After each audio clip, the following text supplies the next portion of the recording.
Off. Hey guys, I'm Joe, and I'd like to show you my knives today.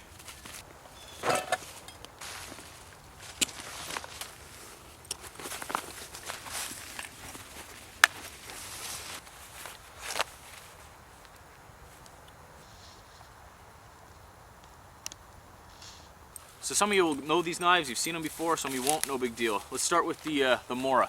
So this is a Mora Bushcraft Black.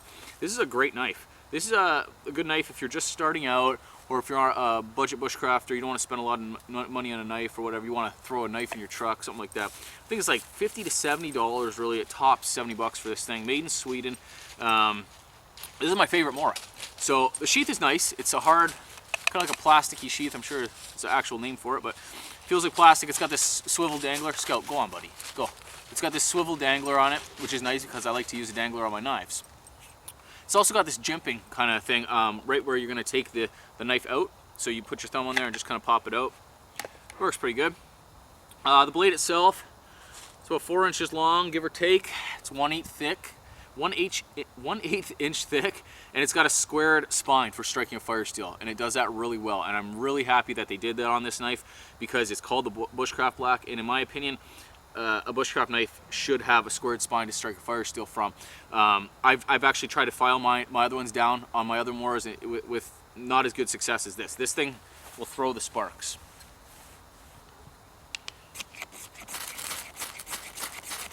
So any of my other Moras that I sharpen the spine on would not have done that good of a job. I do like the fact that it's got an exposed butt. It's not an exposed tang, but it's got a harder plastic butt on the pommel, way harder than the rubber handle. So you can actually beat on the handle pretty good. I got that in there too far. But yeah, with no problem. And I've beat on that thing plenty of times, and I've never had an issue. The handle itself is that rubbery kind of coating, which I don't mind all the time. It's not an aesthetically pleasing knife, that's for sure. But it is utilitarian. It'll work very well for you. In a bunch of different holds, and if you're using it for different things like skinning a deer or whatever, it's super grippy, or using it in the rain, you'll get some grip on it as well. The only thing I really don't like is this choil deal here, and I understand why they did it. It's good for grabbing here and working it that way, but I do a lot of splitting this way, like I won't do it, but pounding it in like that to split, and I find if I do too much of that with this little like a knock here will hurt in between my pinky and my ring finger. Again, not a deal breaker, just a little thing. But overall, great knife, and I would recommend it. So that's a Mora Bushcraft Black. I don't like, actually, before I go on to the next one, I don't like the black coating. You can take it off. I do like to see a patina on my knives, but no big deal. Again, it's nothing, just nitpicking. Next up, I'll show you my Adventure Sworn. You guys have seen me use Adventure Sworn knives for the past few years. I've had an Explorer model, and I think this is my 3rd Mountaineer model. Really good knives. I'm friends with the guys. Good company. So Adventure Sworn Bushcraft Company. This is the Mountaineer model. It comes with this sheath. I opted for the dangler sheath with the removable dangler, so this brass piece will actually pop off. You unscrew it, and then you can use it just as a belt carry. But you can also just let the dangler dangle and use it as a belt carry as well, and have that option there for you. So either way, I went with a fire steel and a fire steel loop on it. Go Scout. Go buddy, go. The fire steel is a little fancy. It matches the handle kind of, so it's got buffalo horn on either side and walnut down the middle. I've also got a piece of shot cord on here so that when I put my fire steel loop, I can bring it down over top of it, and it's harder for me to lose my fire steel that way. So onto the knife. Like I said, the Mountaineer model. The knife blade is 4.5 inches long. Now that's not standard. That's something they did special for me. I do like the little bit extra. I think their standard model is blade's just over 4 inches. So I've got walnut down here with a 1/8 thick micarta spacer, and then I got buffalo horn here, and then 1/8 thick micarta liners. I've got a mosaic handle on, mosaic lanyard tube on the handle. And they do the Coke bottle shape for their handles, which is a very comfortable shape. It's probably one of the nicest handles I've ever used. This is a 3 of 5, I believe. Their system goes like out of 5 for thicknesses. So I think that's a 3.5. And great, just a super durable, super comfortable handle. This is 1/8 thick, if I didn't mention that already, and it's a Scandinavian grind, same as the Mora, obviously. Now, I like a 1/8 with the Scandi grind because I don't want a big wedge. I don't want a bunch of meat behind it. I want it to be as thin as possible. I'd actually even go skinnier than a 1/8 if I could. They got the logo on the spine there, kind of hard to see, but good knife, man. I'm not afraid to beat this thing up. This is, like I said, I've had this for a couple months. Haven't used it too much because I got another knife right after it. Kind of just got bombarded with knives all of a sudden.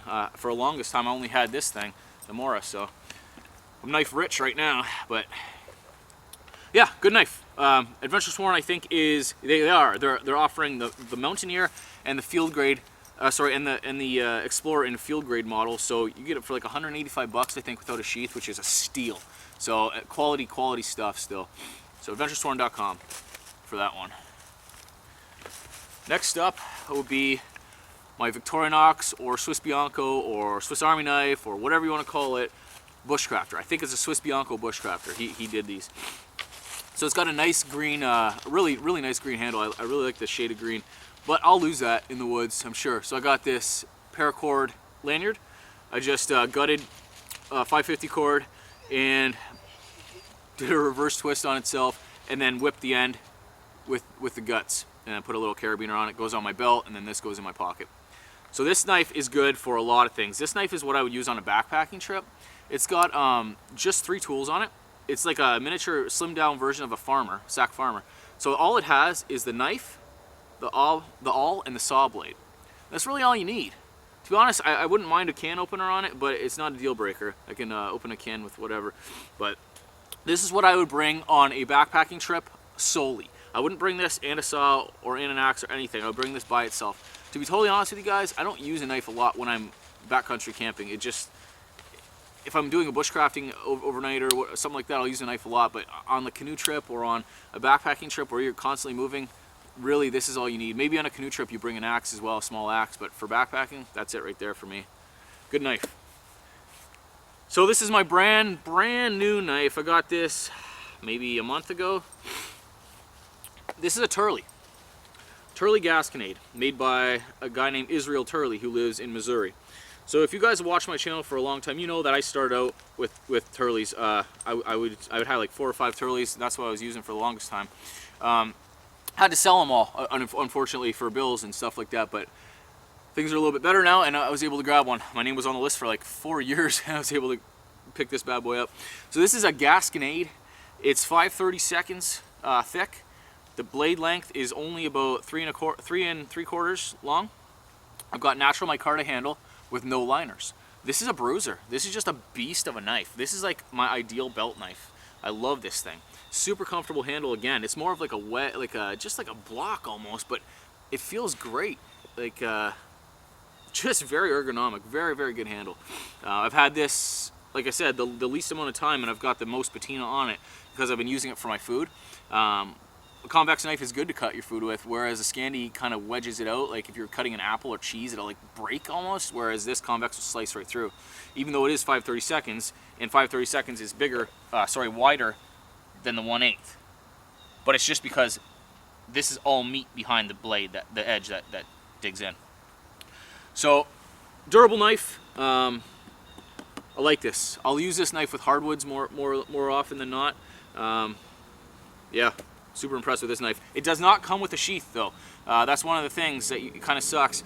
But I had this crappy old sheath at home sitting around, and I was super lucky because it fits in there like a glove, and there's no chance of that falling out. This is a nice dense piece of red oak that I brought for demonstration purposes, because this is the kind of wood that I would like to use with my Turley, with my convex edge. Not to say that I can't use my Scandi grind to do it either.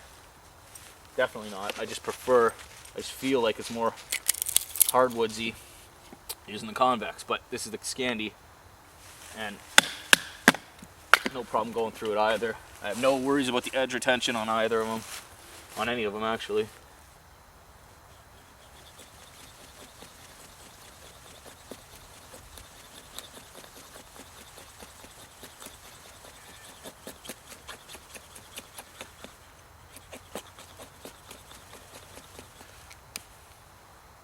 So just real quick, I like to make quick curls with the convex knife as well. And they're not perfect, but they are thin enough that you can definitely just get a fire going real quick with just curls and a fire steel in your knife. So which of these knives is best? None of them. They're all good. It's a knife. Your old hickory that you grind out a new blade shape and sharpen it up, that's a good knife. Your old mora with the red handle, it's a good knife. It's just a piece of sharpened steel with a handle on it. It cuts things, you know? They're all good. It's just preference at this point, right? What do you like? What kind of grinds do you like? What kind of handles do you like? What's your favorite maker? All that stuff. It's, again, I've said it before, this is our hobby. Once you start getting into your hobby, you like to buy different things for your hobby. You like to upgrade. So, thanks for watching, guys. I hope you enjoyed it. I hope you learned something. If you have any questions about the knives or anything like that, just let me know. I'll post a bunch of info in the description below too, so that you can check out the makers and all that stuff. So, thanks a lot, guys. Take care. I'll see you again. Bye.